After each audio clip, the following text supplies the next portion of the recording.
out of the audience and expressing yourselves after a movie like this, I think is an expression of creating a community. And I think Joe Friendly's show, Truth for a Change, expressing a lot of the politics that are happening that mainstream media is not showing. I think some of the downside of that often is people can get that information, and without a strong sense of community, and you're starting to propose new ideas that are not seen on mainstream media, without a strong sense of community, I think those ideas don't find as fertile a ground for constructive action. So I see knowledge as something very empowering. What the movie indicated at the end with Ramtha, that, by the way, was a 35,000-year-old ascended being who today channels through the body of J.Z. Knight. Now, this in itself is an outrageous concept and something that I want to explore much more deeply in my public access show, which is called Farther Down the Rabbit Hole. This coming up Wednesday at 1 o'clock, I'm going to play an interview that we did with Michal Ledwith, who was the Catholic priest on this show, and he goes into much greater detail. Now, last week, I have an hour show. The first half hour is pre-recorded interviews that Alan and I did at this ancient school of wisdom about 5 years ago, before the movie was made. And then the last half hour is call-ins from the viewers. And this call-in last week was from a lady saying, well, Mary Baker Eddy said this. And Mary Baker Eddy is from the Christian Science. Oh, yes. And then when I said, go down to the Metropolitan Museum, they have an exhibition on mediumship, she seemed a bit, she didn't want to go for that. And now I'm going to show this week that caller, along with recent information that I got, saying that Mary Baker Eddy was a medium. So this word medium has a lot of stigma to it too. So when you're talking about the movie saying a collective reality, this is PhD spirituality, and how we're coming together in this thoughtful way is really important too. So thank you. Yeah.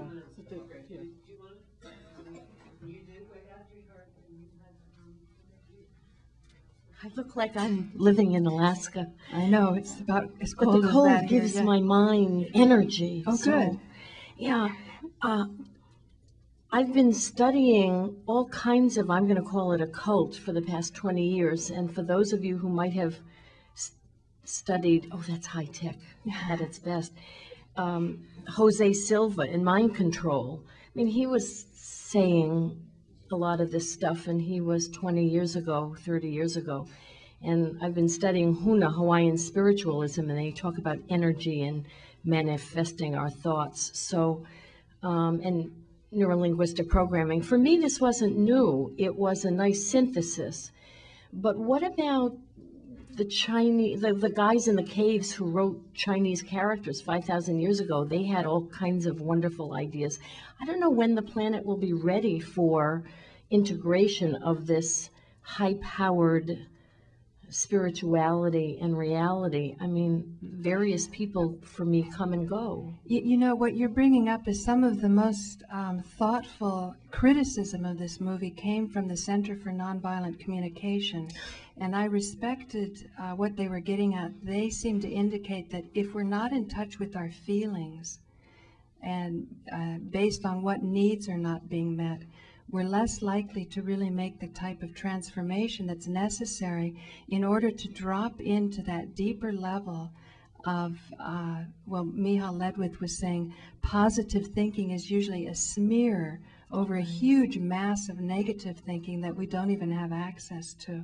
But if we can start to, through a system, and everybody has their different approaches, you know, we can start to unravel this if we're motivated, and then that motivation will then call forth the knowledge that, or the spiritual practice, or whatever it is that we might need to do. I like your word motivation, because as a quotes educated being, I've spent so much time learning this, and the point is, how do I motivate myself? How does anybody on the planet get motivated to transform and to take ourselves to a different level? I found myself looking for the negative in the movie.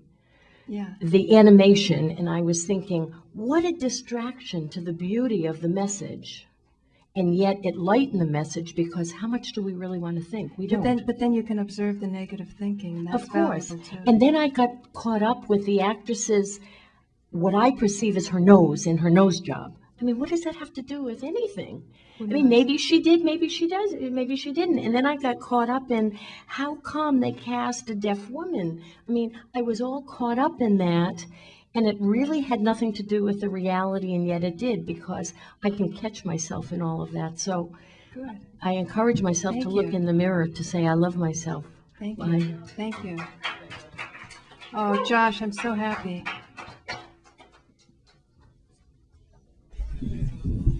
Well, this is the first time I saw this film, and it's a film that you have to see more than once. There's no doubt about that. I found their description and feeling about God very interesting. As they said, like an ocean that a fish swims in. One of our faults as human beings is that it isn't that God makes him in our image. We try to make God in our image. And that was certainly averted by the film. And Right, I found and we're not changing ourselves, we're changing our God. yes, Yeah. we're always changing our God. I also found it remarkable that when you had such a group of prestigious physicists, they didn't overdo discussion of the Big Bang Theory. You know, Yeah. that seemed not to be in it. I know whenever I bump into Michio Kaku, he continually discusses the Big Bang Theory. It was refreshing Not to have that? to Alan, not do you have have that. anything to say on that with the Big Bang Theory and the evolution and the latest with Bruce? Because we're talking about the biology of consciousness here. Do you want to take over a bit? Because there's 3 public access shows here. Mine is farther down the rabbit hole, and Yes. Alan's 10 Go ahead. years, No, new Big realities. Bang and all that. Speak in the microphone.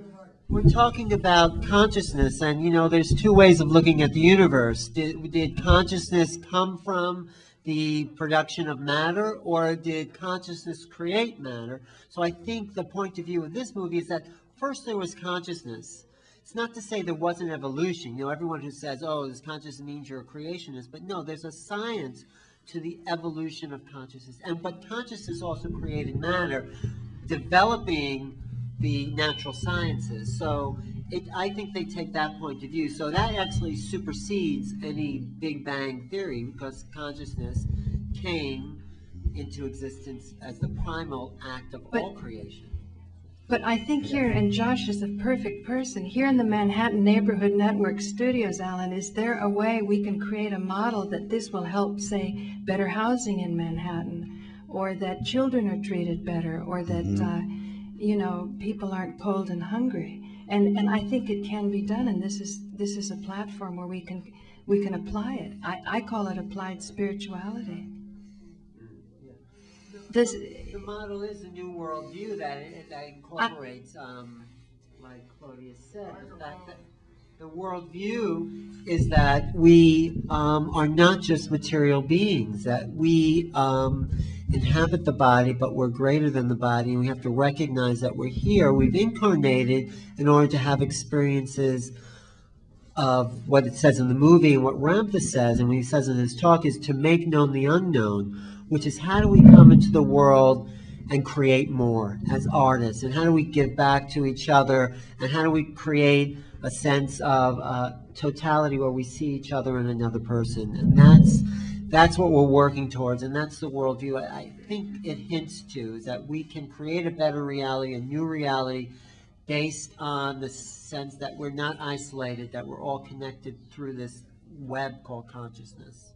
That's Right. my understanding. But actually, you know, we ask ourselves about the horse and the cart, but both of them are essential elements to keep life and destiny moving, everything moving. and so Right. on. We Actually, need both.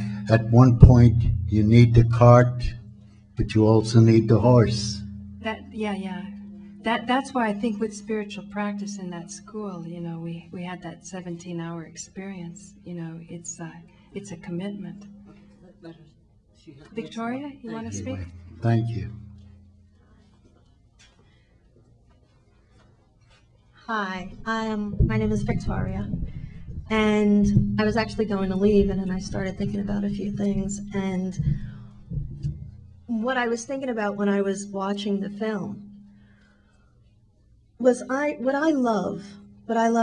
always been fascinated with the mind, and I've always been fascinated with things that I think is magic, or what I call magic.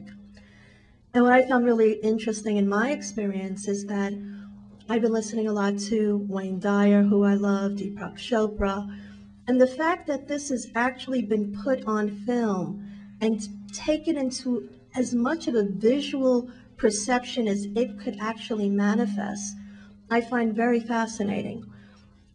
The complexity of it, I also find very interesting. A woman spoke about a couple of minutes ago about whether the world is ready for this. Of course it is. If it wasn't, we wouldn't be sitting here. The books wouldn't be written. The film wouldn't be made. It's been here for thousands of years. It's just a question of whether or not we ready wish for it? to be, well, individually, do we wish to be, individual people are going to have, which is what I love about the complexity.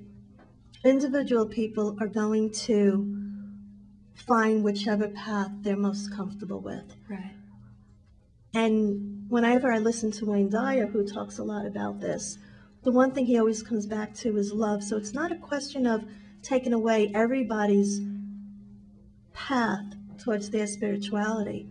It's all keeping the collective part of it, which is the basis of, I think, the common part of it, which is what everybody comes back to, is love. Excuse me? Inspiration. Integration, love, right. So that's what I found really Thank you. interesting, and I thought the magic of it was me being here and watching it. So, Right. That's it. so thank you. Thank you, Victoria. There's two people I would like to hear from before we close the evening, Alan. Do we have to cut off at 10 o'clock? Because we have 10 minutes then.